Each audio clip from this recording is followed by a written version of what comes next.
sự hai tia qua lại mà nên chỉ rong chỉ kiên chính gồng mong vì có bị mua kiện đó bị giờ xa chỉ bu lên từ xa dễ có chỉ xa chỉ đã rõ lon chế cu yêu chỉ tao có thiên lý sĩ càng cho lu rõ gì na có cú chúa mùa giang ai cú thiên lý yêu tao có thiên chỉ mua kể khi kể nhau ý chữ chỉ giờ hậu vô lý chỉ giờ hậu để hậu chờ chỉ hoa liên tầng lòng chế của yêu chỉ không lại cho chín trái cho lúa trắng con đời cũ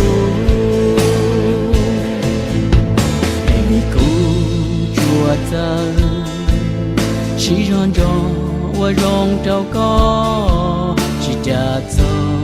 tia có dùa trâu cú tia thầu mò xia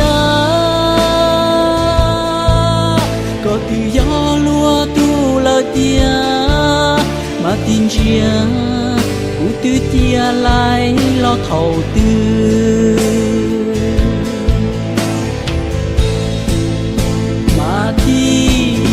muốn cha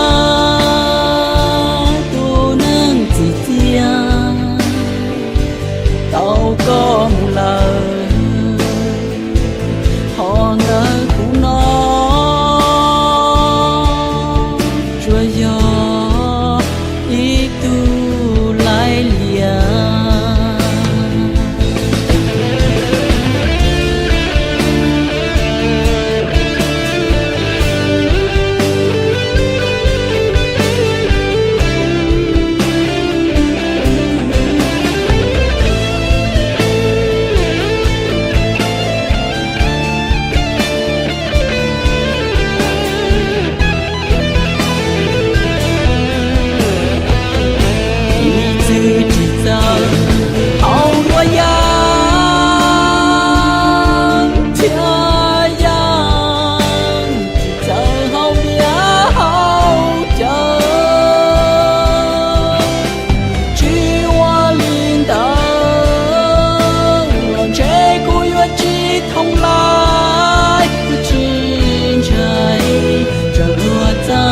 con đời cũ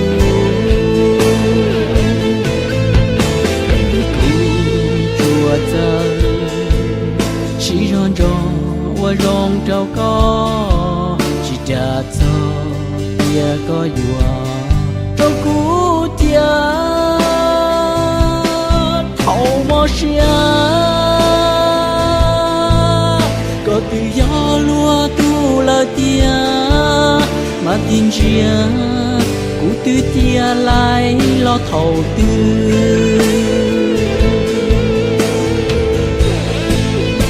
mà tin muốn chia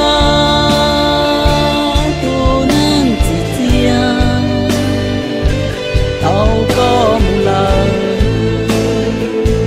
họ ngỡ cũng nó chúa gió ý tu lại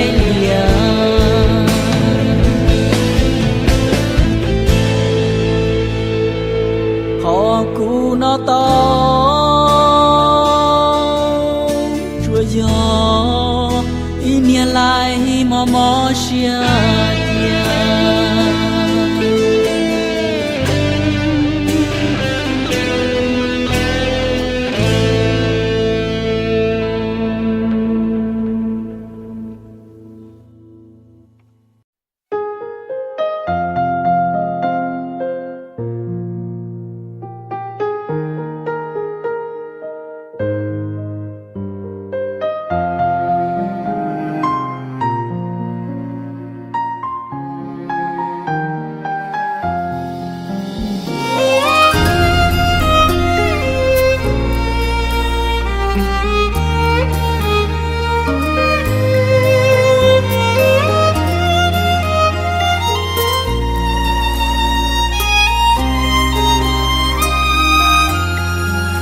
lặng thầm trong đêm riêng mình anh cô quạnh.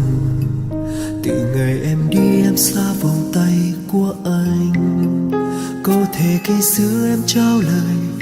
chắc em đã quên rồi, vì tình mong manh đôi ta cách ngăn hai phương trời. Để rồi hôm nay anh ngồi ôm bóng hình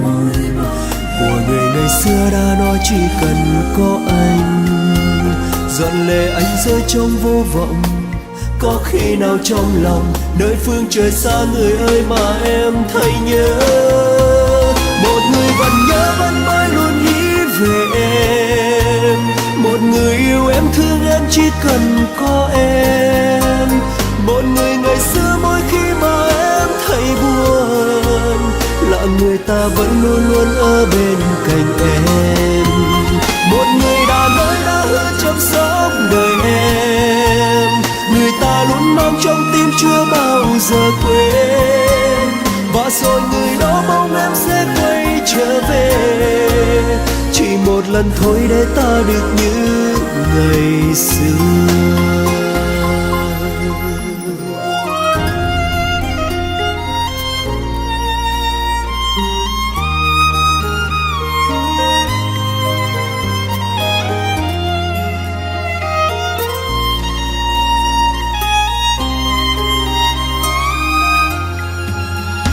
Rồi hôm nay anh ngồi ôm bóng hình của người ngày xưa đã nói chỉ cần có anh. Giọt lệ anh rơi trong vô vọng, có khi nào trong lòng nơi phương trời xa người ơi mà em thấy nhớ. Một người vẫn nhớ vẫn mãi luôn nghĩ về em, một người yêu em thương em chỉ cần có em. Một người ngày xưa mỗi khi mà em thấy buồn, là người ta vẫn luôn luôn ở bên cạnh em. Một người đã nói đã hứa chăm sóc đời em, người ta luôn mang trong tim chưa bao giờ quên. Và rồi người đó mong em sẽ quay trở về, chỉ một lần thôi để ta được như ngày xưa. Một người vẫn nhớ